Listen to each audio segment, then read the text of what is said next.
ఓం నమ శివాయ. ఓం నమ శివాయ. కార్తీక పురాణము 2వ అధ్యాయము. సోమవార వ్రత మహిమ. జనక, ఇంతవరకు నీకు కార్తీక మాసమునందరించవలసిన విధిక్రమము మాత్రమే తెలియజేసి తిని. కార్తీక మాసములో సోమవార వ్రతమునకు ప్రత్యేక ప్రాముఖ్యము గలదు. కాన సోమవార వ్రత విధానమును, దాని మహిమను గురించి వివరింతును. సావధానుడవై ఆలకించుము. కార్తీక మాసములో సోమవారము శివునకు అత్యంత ప్రీతికరమైన రోజు. ఆ రోజున స్త్రీ గాని పురుషుడు గాని ఏ జాతి వారైనా గాని రోజంతయు ఉపవాసముండి నది స్నానము చేసి తమ శక్తి కొలది దాన ధర్మములు చేసి నిష్ఠతో శివదేవునకు బిల్వ పత్రాలతో అభిషేకము చేసి సాయంత్రము నక్షత్ర దర్శనము చేసిన తరువాత భుజించవలయను. ఈ విధముగా నిష్ఠతో నుండి ఆ రాత్రి అంతయు జాగరణ చేసి పారాయణ పఠన మోనరించి తెల్లవారిన తరువాత నదికి వెళ్ళి స్నానమాచరించి తిలాదానము చేసి తమ శక్తి కొలది పేదలకు అన్నదానము చేయవలయను. అటులా చేయలేని వారు కనీసము 3 బ్రాహ్మణులకైనను తృప్తిగా భోజనము పెట్టి తాము భుజించవలయను. ఉండగలిగిన వారు సోమవారము నాడు 2 పూటల భోజనము గాని ఏ విధమైన పలహారములు గాని తీసుకొనకుండా ఉండుట మంచిది. ఇట్లో కార్తీక మాసమందు వచ్చు సోమవార వ్రతమును చేసిన ఎడల పరమేశ్వరుడు కైలాస ప్రాప్తి కలిగించి శివసన్నిధికి చేర్చును. భర్త లేని వితంతువు సోమవార వ్రతమును ఆచరించి శివపూజ చేసినచో కైలాస ప్రాప్తియు, విష్ణు పూజ చేసినచో వైకుంఠ ప్రాప్తియు నొందును. దీనికి ఉదాహరణముగానొక ఇతిహాసము కలదు. దానిని నీకు తెలియబరిచెదను, శ్రద్ధగా వినుము. కార్తీక సోమవార ఫలముచే కుక్క కైలాసమందుట. పూర్వకాలమున కాశ్మీర దేశములో ఒక బ్రాహ్మణుడు కలడు. అతడు పురోహిత వృత్తిని చేపట్టి తన కుటుంబమును పోషించుకుంటూ ఉండెను. అతనికి చాలా దినములకు ఒక కుమార్తె కలిగెను. ఆమె పేరు స్వాతంత్ర్యనిష్ఠుని. తండ్రి ఆమెను సౌరాష్ట్ర దేశీయుడగు మిత్రశర్మయను సద్బ్రాహ్మణ యువకునకు ఇచ్చి పెళ్లి చేసెను. ఆ బ్రాహ్మణ యువకుడు 4 వేదములు శాస్త్రములు అభ్యసించిన వాడైనందున సదాచార పరాయణుడై ఉండెను. అతడు భూతదయ కలిగినవాడు, నిత్యసత్యవాది, నిరంతరం భగవన్ స్మరణ చేయువాడును ఎగుటచే లోకులెల్లరూ నతనిని అపరబ్రహ్మ అని కూడా చెప్పుకొనుచుండెవారు. ఇటువంటి ఉత్తమ పురుషుని భార్యనగు నిష్ఠురి యవ్వనగర్వముతో కన్నుమిన్ను గనక పెద్దలను దూషించుచు, అత్తమామలను భర్తను తిట్టుచు, కొట్టుచు, రక్కుచు, పరపురుష సాంగత్యము గలదై వ్యభిచారిణి అయి తన ప్రియులు తెచ్చిన తినుబండారములు, బట్టలు, పువ్వులు ధరించుచు దుష్టురాలై తిరుగుచుండగా వంశమునకు అప్రతిష్ఠ తెచ్చుచున్నదని అత్తమామలు ఆమెను తమ ఇంటి నుండి వెలగొట్టిరి. కాని శాంతస్వరూపుడగు ఆమె భర్తకు మాత్రమే మోయందభిమానము పోక ఆమె ఎంతటి నీచ కార్యములు చేసినను సహించి చీ పొమ్మనక వీడునక ఆమెతోడనే కాపురము చేయుచుండెను. కాని చుట్టుపక్కల వారా నిష్ఠూరి గయ్యాళితనమును కేవగించుకొని ఆమెకు కర్కశ అనే ఎగతాళి పేరును పెట్టుటచే అది మొదలందరూ దానిని కర్కశ అనియే పిలుస్తూ ఉండేవారు. ఇట్లు కొంతకాలము జరిగిన పైన ఆ కర్కశ ఒకనాడు రాత్రి ఏకశయ్యపై తన భర్త గాఢ నిద్రలోనున్న సమయమును చూచి మెల్లగా లేచి తాళి కట్టిన భర్తయన్నో విచక్షణ గాని దయాదాక్షిణ్యాలు గాని లేక ఒక బండరాతిని తెచ్చి అతని తలపై గట్టిగా కొట్టినది. వెంటనే అతడు చనిపోయెను. ఆ మృతదేహమును ఎవరి సహాయము అక్కరలేకనే అతి రహస్యంగా దొడ్డిదారిని గొంపొయి ఊరి చివరనున్న పాడునూతిలో పడవేచి పైన చెత్తా చెదారములతో నింపి ఏమియూ ఎరుగని దానివలె ఇంటికి వచ్చెను. ఇక తనకు ఏ యాటంకములు లేవని ఇంకా విచ్చలవిడిగా సంచరించుచు తన సౌందర్యం చూసి ఎందరినో క్రింగంటనే వశపరుచుకొని వారల వ్రతమును పాడుచేసి నానాజాతి పురుషులతోడును రపించుచు వర్ణశంకరురాలయ్యెను.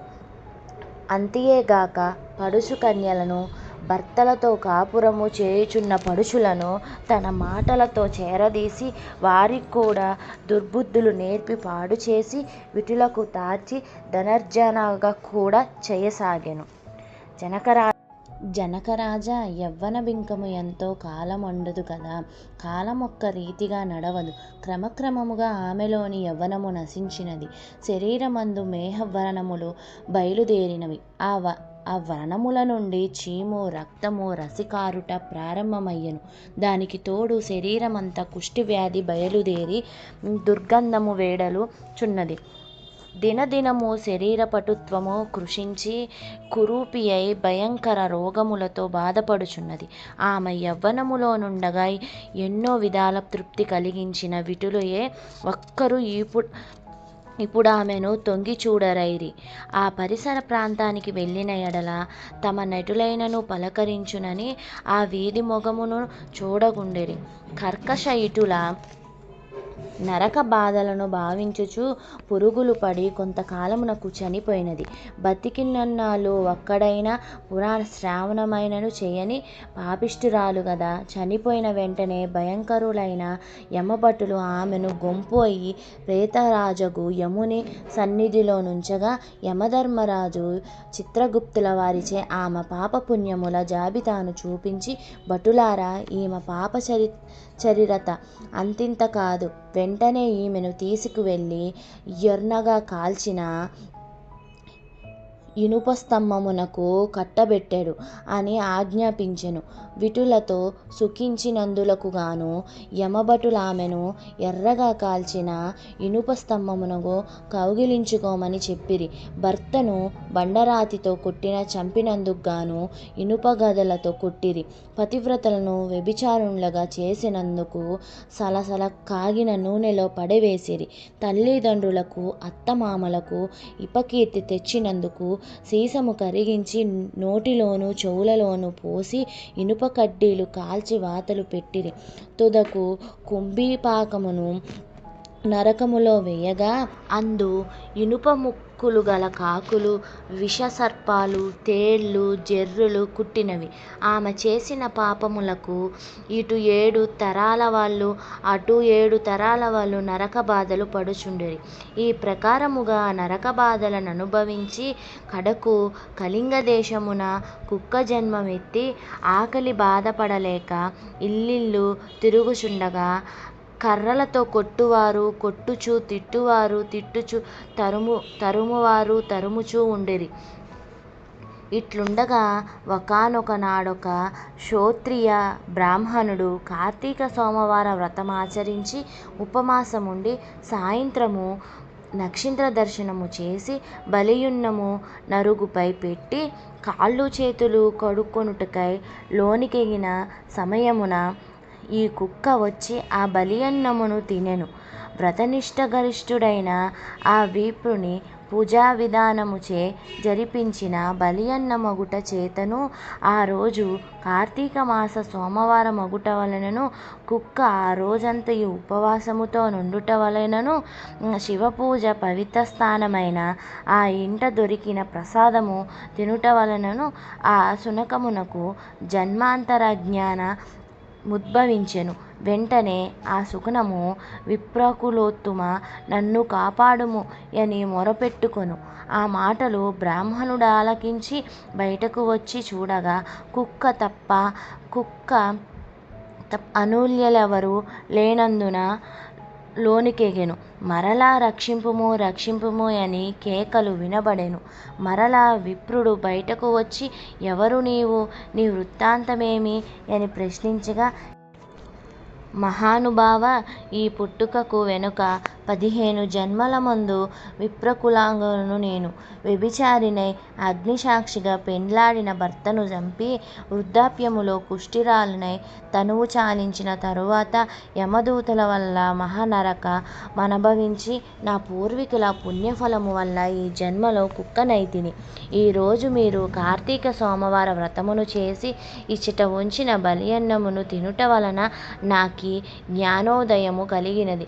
కావున ఓ విప్రోత్తమ, నాకు మహోపకారంగా మీరు చేసిన కార్తీక సోమవార వ్రతఫలమొకటి ఇచ్చి నాకు మోక్షము కలిగించమని ప్రార్థించుచున్నాను అని వేడుకొనగా, కార్తీక సోమవార వ్రతములో చాలా మహత్యమున్నదని గ్రహించి ఆ బ్రాహ్మణుడు ఒక సోమవారం నాటి ఫలమును ఆమెకు దాయబోయగా వెంటనే ఒక పుష్పక విమానము అక్కడకు వచ్చెను. ఆమె అందరికీ వందనము చేసి అక్కడి వారందరూ చూచుచుండగానే మా విమానమెక్కి శివసన్నిధానమునకెగును. వింటివా జనక మహారాజా, కావున నీవును ఈ కార్తీక సోమవార వ్రతమాచరించి శివసన్నిధ్యమును పొందుమని వశిష్ఠుల వారు హితబోధ చేసి ఇంకనూ ఇట్లా చెప్పడొంగిరి. ఇట్లు స్కంద పురాణాంతర్గత వశిష్ఠ ప్రోక్త కార్తీ మహాత్మ్యమందలి 2వ అధ్యాయము. 2వ రోజు పారాయణము సమాప్తము.